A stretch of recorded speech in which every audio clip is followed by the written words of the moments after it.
Então, quando a gente deixa agora um pouquinho essa questão, nós temos alguns textos paulinos que trazem realmente alguma dificuldade, tá bom? A gente vai abordar eles aqui rapidamente. Uma coisa que a gente precisa sempre ter em mente é que quando a gente fala dos textos de Paulo, Paulo, 4 pontos ele vai abordar em todas as suas cartas, tá certo? Isso faz parte central do ensino de Paulo. Primeiro ponto deles, Jesus é o cumprimento das profecias do Antigo Testamento, tá certo? Paulo sempre vai colocar isso de uma maneira muito clara. Depois, Paulo ele sempre vai abordar que a salvação, justificação, só pode ser obtida mediante a fé em Jesus. E isso se opõe diretamente à salvação pelas obras, tá certo? Paulo ele vai combater isso ferozmente, que a salvação não é pelas obras. A salvação não é pela lei, tá certo? A lei condena. A salvação é unicamente pela fé em Cristo Jesus, ou seja, é graça. Um terceiro ensino que Paulo sempre ele vai exaltar nos seus escritos é a vida prática de santidade mediante o Espírito Santo. Quando você olhar as cartas paulinas, você sempre vai ver que ele começa exaltando a figura de Cristo, ele começa exaltando o evangelho, e lá no final da carta ele vai exortar a prática da santidade. Você pode perceber isso. É uma regra. Ele escreve primeiro exaltando a graça através da figura de Jesus Cristo, e depois ele parte para exortar a santidade dos crentes. Por que Paulo ele faz isso? Porque a santidade só pode ser obtida mediante a graça, tá certo? Você só consegue ter uma vida santa a partir do momento que você recebe a salvação, a graça do Senhor Jesus no seu coração. E aí ele inverte, tá certo? Enquanto uns colocam primeiro a santidade para levar à salvação, Paulo ele inverte. Primeiro é a salvação e depois a santidade, tá certo? Você só consegue ser santo a partir do momento que você aceita pela fé a salvação em Cristo. Então ele sempre vai colocar, né, esses ensinamentos. E um quarto ponto é, ele faz oposição ferrenha aos mestres judaizantes, tá bom? Então aqueles que querem fazer com que as pessoas continuem presas às tradições ali dos hebreus, às tradições judaicas, Paulo ele vai se opor ferozmente a eles, e em quase todas as suas cartas ele vai combater esses mestres, tá bom? Eu coloquei mestres aqui entre parênteses, porque, né, são falsos mestres. Então, esses 4 pontos, Paulo ele sempre quase sempre vai abordar nas suas cartas, tá certo? E aí, dito isto, olha o que a gente tem aqui no primeiro texto que parece ser complicado. É o texto de Romanos, capítulo 1, 14, verso do 1 ao 23, eu não vou ler todo ele, tá bom? Porque é o capítulo inteiro. E não termina aqui essa sessão. Ela vai terminar, na verdade, no capítulo 15 ainda, lá no verso 7, tá bom? Então, eu não vou fazer a leitura aqui, mas eu só vou destacar alguns pontos aqui e depois você pode, com mais tempo e oração, meditar nesse texto. Lembra que a gente falou nos nossos estudos que sempre quando o autor bíblico ele quer destacar um ponto principal de uma passagem, ele repete ela, tá certo? Ele vai repetir várias vezes um termo, uma frase ou uma palavra.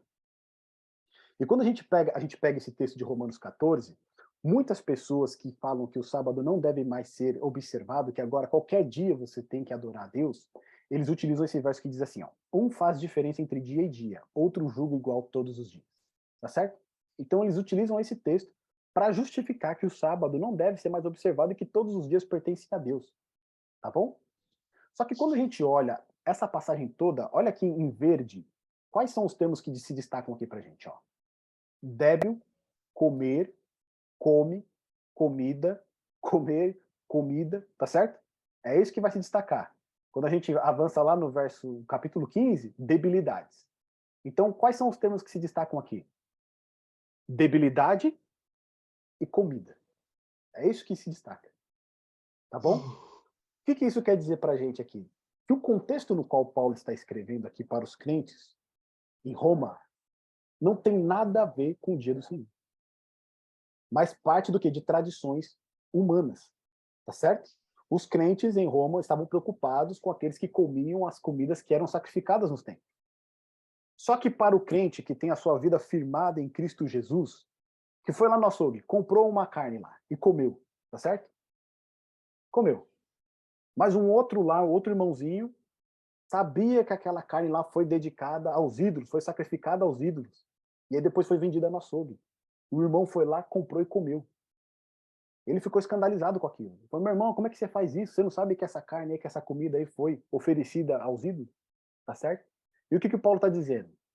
Acolhei ao que é débil na fé. Não, porém, para discutir opiniões. Um crê que tudo pode comer, mas o débil come legumes.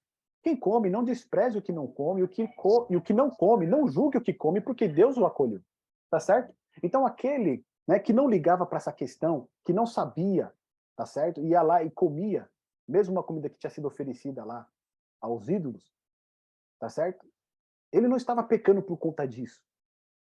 Ou ele não estava agindo de uma maneira errada por conta disso, né?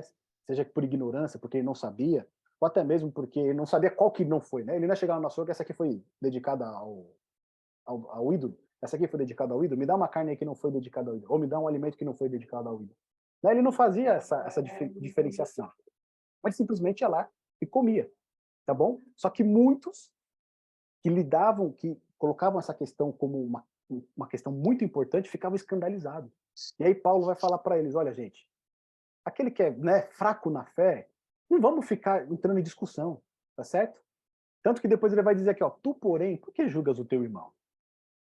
Depois ele vai dizer, não nos julguemos mais uns aos outros, pelo contrário, tomai o propósito de não pôr tropeço ou escândalo ao vosso irmão. Ou seja, se você conhece um irmão que fica incomodado com isso, você, por amor ao seu irmão, não faça mais isso então, tá certo? Para não ser um escândalo para ele. E o irmão que fica escandalizado, meu irmão, né, tem questões assim que não são tão importantes assim. E aí ele vai falar assim, ó, se por causa de comida o teu irmão se entristece, já não anda segundo o amor fraternal. Por causa da tua comida, não faças perecer aquele a favor de quem Cristo morreu. Ou seja, se o irmão está, né, encucado com isso, se o irmão está preocupado com essa questão do que você está comendo, porque o que você está comendo foi oferecido aos ídolos, então pare de comer, irmão.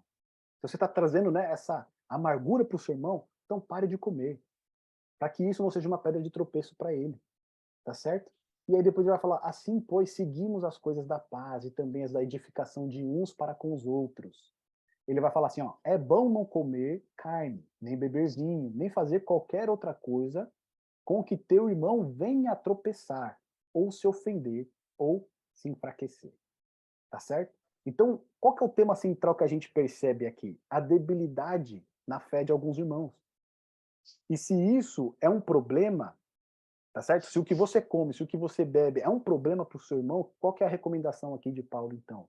Então deixe de fazer essas coisas, tá certo? Não vá se colocar como pedra de tropeço, né? Para fazer perecer aquele por quem Cristo morreu. E aí depois no capítulo 15, Paulo ele vai falar, ó, ora, nós que somos fortes devemos suportar as debilidades dos fracos e não agradar-nos a nós mesmos. Ou seja, não vou falar assim, agora eu vou fazer minha vontade, tá certo? Eu sou livre em Cristo, Cristo me salvou, eu não devo nada a ninguém, então eu vou fazer o que eu quero. Se eu sei que isso não é pecado, eu vou fazer. Mas a partir do momento que eu escandalizo o meu irmão, o que ele está falando? Você está agindo mal, tá certo? Então, portanto, cada um de nós agrade ao próximo no que é bom para edificação. Ou seja, coloque o seu irmão numa posição acima da sua. Prefira o irmão numa posição melhor do que a sua. É isso que Paulo está falando. Se o seu irmão tem alguns problemas com algumas coisas que você faz, mesmo que não seja pecado, deixe de fazer para não ser uma pedra de tropeço para o seu irmão. Tá bom? E aí depois ele vai falar, portanto, acolhei-vos uns aos outros, como também Cristo nos acolheu para a glória de Deus. Ou seja, tudo que está envolvido aqui é o quê? A edificação dos irmãos. Tá certo? É você não prejudicar o outro irmão. É você não escandalizar o outro irmão. Mas os dois juntos crescerem para a honra e para a glória de Deus. Ou seja, o que que esse texto que diz um faz diferença entre dia e dia e outro julga iguais todos os dias tem em relação com o sábado, o dia do Senhor? Nenhuma. Tá certo? De novo, um faz diferença entre dia e dias e outro julga iguais todos os dias, tem a ver de novo com cerimônia. Tá bom? Separar alguns dias para determinadas coisas. Isso que tem relação aqui com esse texto. É mais tradição. Não tem nada a ver com a lei de Deus, não tem nada a ver com o mandamento de Deus. Tá bom?